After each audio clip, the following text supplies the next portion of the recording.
की बात नहीं कर रहा, यीशु के पीछे चलने की बात। हालेलुया। हालेलुया। अब जब हम यीशु के पीछे चलते हैं, बाइबल इस प्रकार से कहते हैं, मेरे साथ निकाले मंदिर सुसमाचार अध्याय 15 का 32 से 40।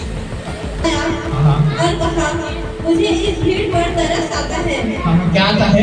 तरस आता है। इस भीड़ पर तरस आता है, और क्योंकि वे 3 दिन से मेरे साथ हैं, और 3 दिन से यीशु के साथ में थे, और क्या लिखा है? और उनके पास कुछ खाने को नहीं है। और क्या नहीं है? खाने को नहीं। ये लोग किसके पीछे में? यीशु के पीछे। और 3 दिन से तुम खाए नहीं, है ना? लिखा है कि नहीं लिखा? यीशु को क्या आया? और क्या लिखा है? पढ़ो नीचे। मैं उन्हें भूखा विदा करना नहीं चाहता। क्या नहीं करना चाहता हूँ? भूखा विदा भूखा नहीं भेजना नहीं चाहता हूँ। बाइबल इस प्रकार से कहते हैं। और क्या लिखा है?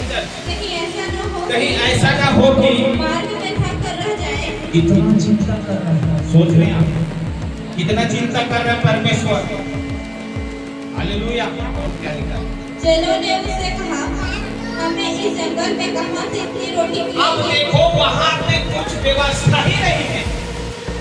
अब इन लोगों के लिए 5000 से ऊपर जनसंख्या यीशु के, अब यीशु कुछ और कह रहे हैं, ये लोग 3 दिन से भूखा है, मुझे मालूम है, मुझे तरस आता है इन लोगों के लिए। इसी पीछे चलते हैं, रात में नहीं बोल रहे, रासू के पीछे ये लोग समझ पाए। ये पीछे चलने वाले लोग सुनो ध्यान से, परमेश्वर का वचन कहता है आप भूखे भी हैं। क्या लिखा है?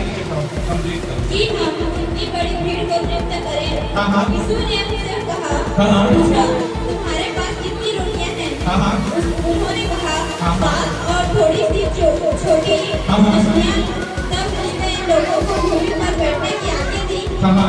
और उन 7 रोटियों और मछलियों को लिया, धन्यवाद करके तोड़ा, और अपने चेलों और बाइबल क्या कहती है? सबके लिए हो गया। जब आप भी प्रभु के पीछे चलते हैं ना, समझ रहे हैं कितने लोग? हालेलुया। जब आप भी यीशु के पीछे चलते हैं, चाहे आपके घर में खाना हो, किसी कहना चाहता हूँ, चाहे आप बीमार की परिस्थिति में भी क्यों हो, लेकिन परमेश्वर का वचन कहता है सिर्फ यीशु के पीछे चलने वाले चाहे भूखा भी रहे तो परमेश्वर उसे खिलाएगा, चाहे बीमार रहे उसे चंगा भी करेगा। हालेलुया। बोलिए यीशु प्रभु की